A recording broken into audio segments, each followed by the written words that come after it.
What's up, everybody? Welcome back to the UnNamed Production Company. My name is Sam, and today I'm going to be continuing some questions for RPG A Day 2018, specifically questions 24, 25, and 26. If you guys haven't already checked out the channel, go ahead, go on over to the UnNamed Production Company on YouTube, check out our playlist. You'll find all of the questions up through today, the 26th, in that playlist. Some of them are most of us or all of us from the group participating. Some of us are just Caleb, some of us are just me, and you'll also see a couple of questions from Rory as well. So this will bring us up through week 4, and then stay tuned for questions 27 through 31, which will finish off RPG A Day 2018. So let's get into it.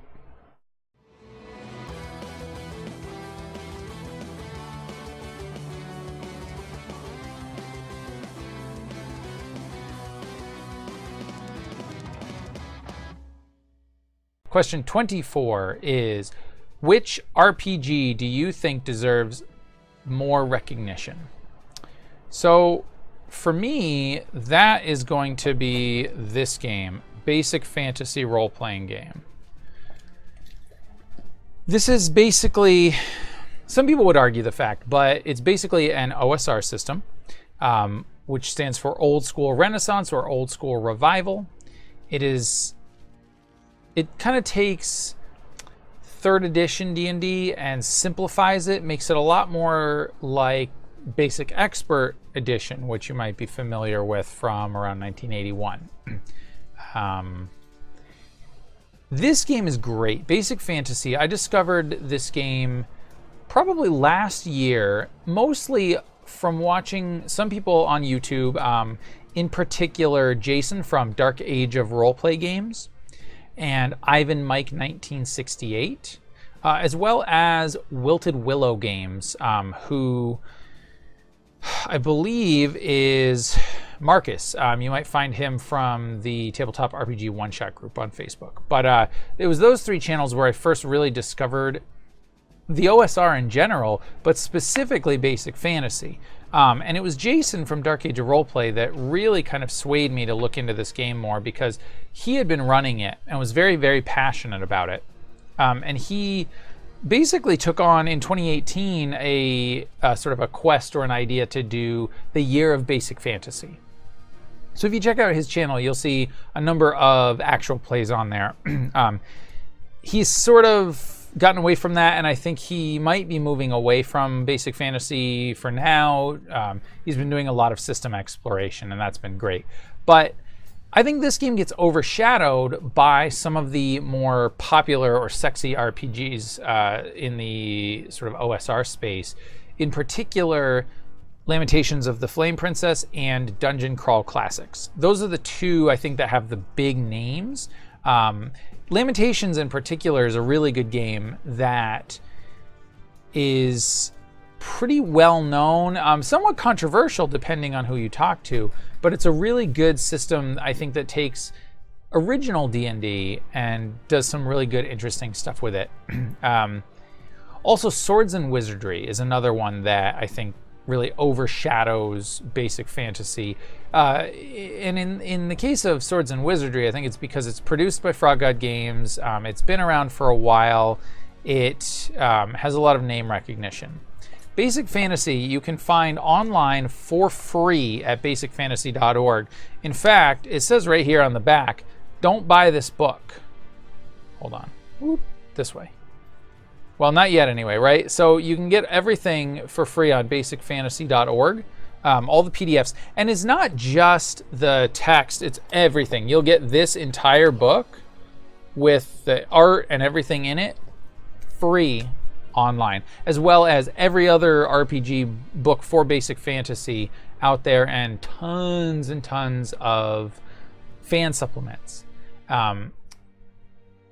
This will actually feature in my question 26 as well, but this game is so customizable that it is the game that I think will be the main staple for fantasy gaming for me going forward. So question 24, what RPG do you think deserves greater recognition? Basic fantasy role-playing game. Okay, so question 25. Name a game that had an impact on you in the last year. So I didn't know if that was going to be a particular game that I played or a game system. And so I'm going to interpret that as a game system. And it is this one, Edge of the Empire. This has become my new favorite system. This is my go-to system. I love Star Wars. I love Star Wars role-playing games, but up until this point, I hadn't really been a fan of the products that Wizards of the Coast had put out. I'd never really played the West End Games D6 version, and it just didn't appeal to me. And I had tried Star Wars in other systems like Fate. I had been giving Savage Worlds a look, but none of them had really appealed to me. And then when I discovered Edge of the Empire, I mostly found that a few of my friends online were playing it, and I had discovered a few actual plays, which looked really fun, but the game seemed very complicated. And everyone kept telling me, as long as you play the game, once you play the game, you'll be fine. You'll understand it. It won't be a problem. But I was having a hard time wrapping my brain around it. And so finally, I jumped into a game with John from Red Dice Diaries, which you can find on YouTube. And he was one of the guys that I saw running it early that was in sort of, my RPG friend circle. And once I played in his game, that's when it started to click. I really enjoyed that game. I started to understand it. I started to feel a lot more confident with it. Then I was able to play in a couple of games with Andrew Knapp, SR2 Joker on YouTube.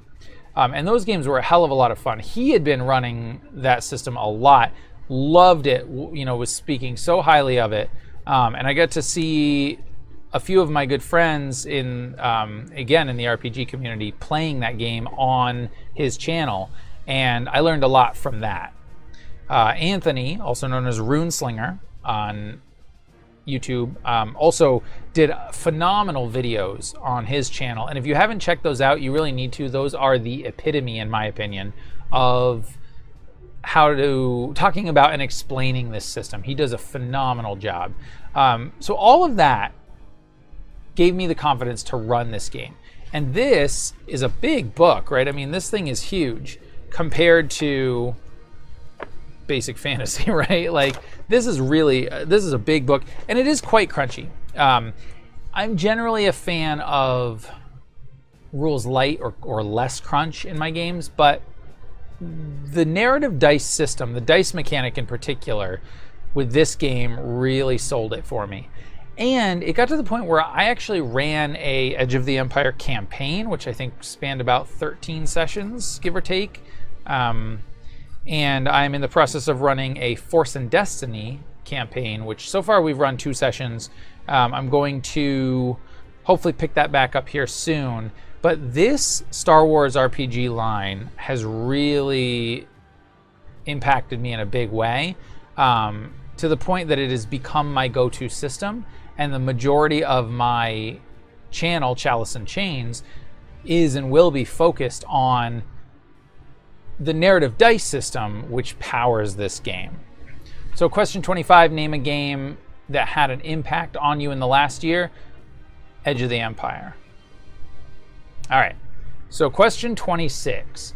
And this one is actually really special to me. I'm going to share this on my channel as well, again on Chalice and Chains. So check that out. I'll do a little bit more in-depth there. But it says, your gaming ambition for the next year. So my gaming ambition for the next year, for 2019, is twofold. I want to run a campaign of basic fantasy, and I want to run some of the modules from the Fantasy Flight Games Star Wars line. In particular, I want to run the Edge of the Empire beginner game, Escape from Mos Shuta, the full beginner game. I want to run it. I've only run about half of it. You can see it on my channel, and then the expansion version, Long Arm of the Hutt, which that is available for free online. I also want to run a couple of the other Edge of the Empire adventures, including Under a Black Sun, and there is a fan-made sort of prequel or session that goes right before that called Black Sun Rising, which I also have. So I'd like to combine to run those two. And then also this one, let's see if I can pull it up here, Trouble Brewing, which is the adventure in the back of the core book. I'd like to make sort of a campaign out of that by running some of the modules and sort of tying them together. Then possibly looking at some of the published modules as well, but I think I want to go through at least the beginner games for the 3 lines. That's a big ambition for me for 2019, as well as, like I said, Basic Fantasy. Also doing the same thing. I want to do modules, in particular the Morgan's Fort module, which is sort of an homage to Keep on the Borderlands. It's kind of the Basic Fantasy version of that. There's also one called Chaotic Caves, which again kind of is the Caves of Chaos.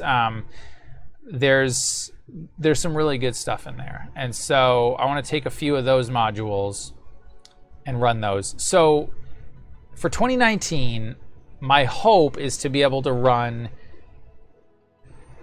I'll call it the year of the module, and I want to run at least one of those games on Chalice and Chains, and I want to run one of those games here on the UnNamed Production Company. So that's my ambition for next year. And then I'll probably end up playing in other systems, but those 2 are the main systems that I want to run next year. And I do want to run more games with higher production value. I definitely want to have the good overlays that you've come to expect. I want to have better audio, music, sound effects, visuals, the whole 9 yards. So I'm working on trying to get that. Maybe not for Basic Fantasy. I think for Basic Fantasy, I might actually try to go very, very simple for that, to make it accessible, but also to, a basic game, basic stream. I might do that. But certainly for Star Wars, I want to make that look and sound really good. And hopefully that will feature here on the UnNamed Production Company. So we will see. But that has been questions 24, 25, and 26 of RPG A Day 2018. If you guys are participating in any way with this, we would love to hear from you. If you have YouTube videos, a blog, or any other publicly shared version of these questions, go ahead and leave them in a comment below. We would like to check them out. I particularly like to do that. The whole goal of RPG A Day 2018 is to find new people, to find out what you guys are into, to listen to the questions and the answers. And, maybe we make a new friend in the industry, or not in the industry, in the hobby. Maybe we, learn something new. It's all about spreading positivity. And so that's something that I think is really important. As usual, go ahead and give this video a like. Subscribe to the channel if you haven't. That would be great. Please leave a comment in any way, shape, or form, even if you haven't been participating. And as always, we will include in the description of the video the link to the blog and the infographic where you can find the questions, and hopefully you'll be able to participate as well. So this has been Sam. This has been questions 24 through 26 of RPG A Day 2018. Stay tuned for questions 27 through 31 as the days go on. Happy gaming all.